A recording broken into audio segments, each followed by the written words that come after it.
lama menghilang dari layar kaca, Fahmi Bow memang memberi kejutan karena ia sedang meratapi dirinya yang terserang stroke ringan. Dalam diam, pemain sinetron dengan badan besar ini berusaha bangkit dari stroke yang membuatnya sempat sangat drop. Dan setelah sepanjang 2 bulan fokus sembuh, Fahmi mulai merasakan ada tanda-tanda sehat kembali. Hanya ia merasa saat ini yang sedang terserang adalah kakinya. Iya, sebenarnya sakitnya udah 2 bulan yang lalu. Alhamdulillah, ini muka yang tadinya miring ke sini, mata juga udah alhamdulillah udah mulai sembuh, udah mulai normal. Tapi sekarang kaki yang kena, gitu, yang kaku, kaki sebelah kanan dan yang kiri juga udah mulai kaku. Jadi itu barengan sama Bang Mat Solar yang saya lihat di TV. Itu saya sampai sedih, saya sampai nangis melihatnya.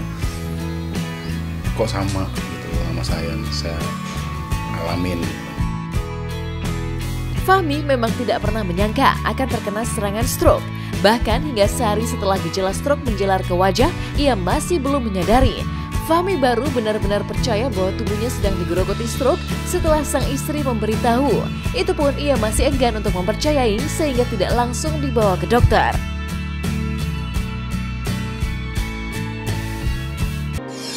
Jadi awalnya saya tahu saya kena stroke itu waktu pas saya mandi. Saya mandi itu kena air sabun terus. Terus waktu wudhu, kumur, nggak bisa, tumpah terus. Gitu. Namanya udah miring begini kan, saya nggak sadar gitu saat itu miring-miring itu nggak sadar.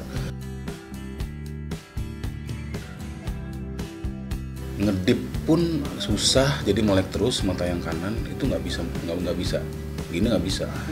Sampai tidur pun istri saya yang megangin biar sampai saya merem gini, karena perih kan. Saya nggak sadar gitu kan. Terus saya minum juga berisik, jadi minum gitu kan, berisik gitu. Kena air tuh gitu, tumpah. Nah akhirnya istri saya merhatiin saya pas lagi saya nonton TV gitu kan. Dia nyamperin saya, ya maaf ya, bukannya nyumpahin, ayah kena stroke ya. Dia bilang, hah?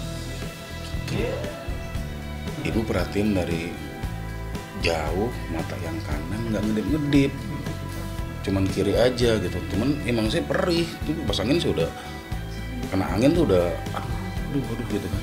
Jadi ini emang turun tapi nggak bisa ngedip, nggak bisa gini gitu loh. Masa sih, coba deh ngaca. Saya ngaca lah, kok miring gitu kan. Terus ini juga, oh iya nggak ngedip, susah bu ngedip. Ya udah, terus coba minum lagi, minum susah juga, ngunyah susah, pupur tuh susah gitu. Udah akhirnya saya nggak percaya, belum ke dokter. Kesadaran Fahmi Bow baru benar-benar datang setelah stroke menyerang bagian wajahnya semakin tak berdaya. Sejak itulah semua yang menyedihkan terbayang di benaknya. Fahmi menangis, frustasi, serta tidak bisa menerima kenyataan bahwa tubuhnya sedang berjuang melawan gejala stroke. Saya udah mulai yang aneh-aneh tuh pikiran saya. Kena stroke tuh saya sempat frustasi gitu kan, sempat ya kayaknya umur sampai di sini nih gitu kan. Akhirnya dibawa, sampai nangis saya sama istri saya, nangis di kamar. Saya nangis terus, saya dibawa gitu, udah ke dokter aja. Saya nggak mau ke dokter karena saya takut disuntik gitu kan.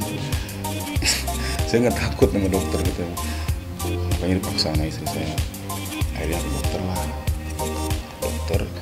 Kata dokter semuanya tinggi, tensi tinggi, darah, gula tinggi, kolesterol tinggi. Nah, itu pemicunya.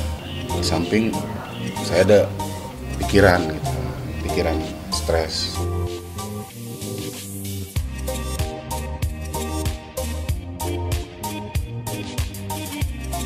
Udah akhirnya kata dokter, iya ini stroke. Cuman untungnya di kanan, bukan di kiri. Kalau di kiri tuh agak susah penyembuhannya. Beruntunglah Fahmi Bo, stroke yang menyerang wajah bagian kanan memang mudah dijinakan. Tidak menunggu 3 bulan, seperti estimasi dokter, wajah Fahmi sudah mulai normal. Cara bicaranya juga secara perlahan juga mulai pulih. Sementara itu, hampir semua organ vital di sekitar wajah sudah bekerja dengan baik, termasuk untuk bersiul yang semula sangat susah. Ini pengobatan selama 3 bulan. Nah, alhamdulillahnya sebelum 3 bulan, 2 bulan udah normal. Susah, capek. Ngomong capek. Terus ketawa juga, udah gak enak deh. Susah. Ngomong susah, capek. Bersiul nggak bisa. ngomong huruf P susah. V mulu. Jadi ya itu sempet, ya Allah mana bisa nanti saya syuting lagi nih, apa bisa syuting lagi gitu kan. Untuk bicara aja susah gitu. Sempet itu yang bikin jadi pikiran saya, ya Allah bisa nyari duit lagi apa enggak gitu kan, bisa kerja lagi apa enggak. Jadi itu jadi tambah beban. Sepanjang 2 bulan, Fahmi memang berusaha sangat keras untuk melawan penyakitnya. Kesembuhan dikejar dengan sangat keras sehingga ia tidak peduli meski setiap hari harus mengkonsumsi sedikitnya 27 butir obat. Saya dikasih obat itu 9 item. Jadi sehari itu bisa menenggak pil itu 27 butir. Masih iya, paksa dikit-dikit. Walaupun memang susah. Udah itu 9 item. Jadi gejala stroke itu dimulai dengan apa yang kita katakan dengan fast. Kita lihat daripada face-nya, wajahnya itu biasanya kalau stroke ya dia agak miring sedikit ya. Kemudian kita lihat juga ya, dari armnya, tangannya itu biasanya lebih lemah.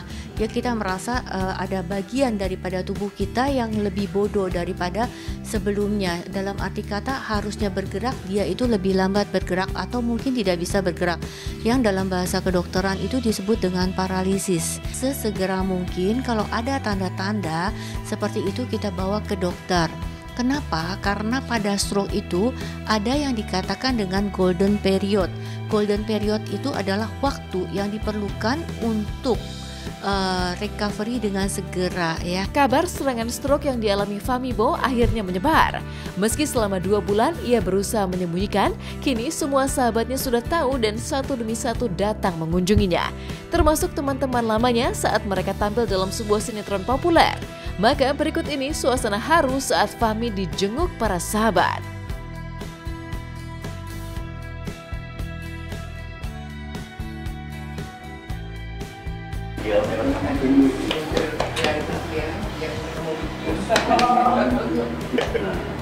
Iya lumayan tuh itu pesenannya. Iya ini. Waduh, alhamdulillah sehat lu ya. Udah bagus ya Bu. Udah bagus mah. Kita sebenarnya mendengar kabar pertama kali dari Hilman waktu itu, ya kan? Yeah. Jadi alhamdulillah memang kita jarang ketemu, cuman memang alhamdulillah masih punya grup lah. Jadi senang banget hari ini, makasih banget Hilman, Fani, Irgi, Mona, Erwin, dan semuanya yang datang hari ini. Bener-bener makasih banget. Terharu, sedih, kangen. Ya pokoknya pengen kayak dulu lagi gitu. Nama Fahmi Bo memang pernah berlimpah ketenaran di awal tahun 2000-an saat sinetron yang diadaptasi dari novel remaja populer digemari penonton. Meski sempat mengalami hidup sulit, setelah tak main sinetron, sinar kebintangan Fahmi Bo kembali terang saat kembali syuting. Sejak itulah ia menjalani hari-hari menyenangkan termasuk di luar syuting. Misalnya saja dengan belajar menembak. Harus pakai ini, soalnya bunyi kenceng banget. Biar protection atau pelindung telinga. Bener, gini bener. Ngadep sana ke depan. Oke, Oh, awas. ini udah ada. Iya, udah ada. Hati-hati. Siap-siap nih, Bang. Bismillahirrahmanirrahim. Hasil tembakan saya gimana? Ya, yang hitam. Yang mana? Pilih aja yang hitam yang mana tuh. Yang hitam. paling bagus, yang dekat paling lingkaran kecil. Ini ya? Yang deket di atasnya lagi. Ini? Itu dia. Ini? Wah, ternyata pas di urutan 9. Kembali bermain sinetron setelah berpuluh tahun, tak memiliki pekerjaan juga membuat Fahmi Bow bisa memanjakan sang istri. Jika sedang tidak sibuk atau setelah lepas syuting, ia biasa mengajak wanita yang dinikahinya 18 tahun silam itu makan malam meski sekedar di kedai pinggir jalan. Pemirsa, saya sama istri saya mau makan dulu ya. Bini gue, Dibandingin ikan ya. dia suka seafood, tapi jangan ikan. Kalau ikan dia kurang suka. Tapi kalau udang, cumi, piting, dia paling doyan. Makanya pesannya udang. Selain memiliki banyak aktivitas menarik, di luar syuting, Fahmi juga mulai mendekatkan diri pada Tuhan. Lihat saja saat ia berusaha sangat keras bisa membaca Al-Quran dengan belajar dari awal. Nih, saya udah bawa buku Iqra, cara cepat belajar membaca Al-Quran. Pengen bisa baca Al-Quran, cuman masih agak-agak kurang lancar. Pernah sih dulu belajar, tapi sekarang masih agak lupa. Makanya saya pengen banget ketemu Gus Anom, gimana caranya untuk belajar baca Al-Quran. Assalamualaikum. Alhamdulillah Pak Ustadz. Aduh Gus, nyampe juga akhirnya. Udah muter-muter. Gus, nggak ya? Yuk masuk yuk. Ajar ya hafalin dulu dari huruf-huruf ini. Gampang kok, jika ini di atas berarti A, Kalau di bawah, I, kalau ada lengkungan seperti itu, begini U. Jadi sekarang coba kita belajar langsung secara cepat. Ini apa huruf? Ba, Ini A, ini ba, lagi. Kalau disambungin ada kata hurufnya ini, tandanya apa? ba, a, ba, Nah, bisa kan? Ba, ba, A. Kamu tanda di atasnya, tidak ke sini. ba, i, ba, Nah, gampang kan? Ke sini. ba, a. Nah, udah bisa. Bismillahirrohmanirrohim. Alhamdulillahi rabbil alamin. Ar-Rahmanir-Rahim.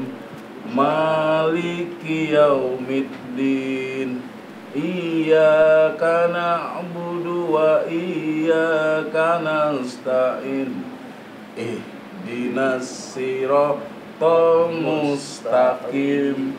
Siratal ladzina an'amta 'alaihim khairil maghdubi 'alaihim waladdallin. Amin.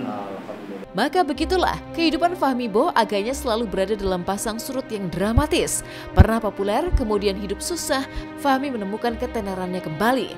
Tapi kini ia seolah kembali terlempar dalam situasi sulit setelah 7 bulan tidak syuting yang menjadi salah satu beban pikirannya sehingga memicu stroke. Dan selama tidak syuting, ia menggantungkan penghidupannya dari berjualan online. Apa usaha online ini, dagang ini, ya bisa lah. Bisa tercover gitu. Syukur alhamdulillah lagi kalau saya sambil syuting gitu. Jadi kalau saya sembuh gitu kan bisa syuting lagi. Ya sebenarnya nggak betah gitu kan, nggak betah lah. Saya kan pengennya tuh ya bisa keluar lah dari rumah, bisa bekerja gitu kan, pengennya seperti itu. Cuman apa mau dikata, udah kayak gini gitu kan, lemah gitu, untuk susah untuk bergerak.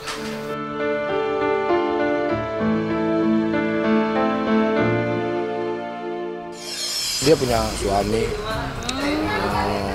dia temen, adik kelas, dekat dengan saya.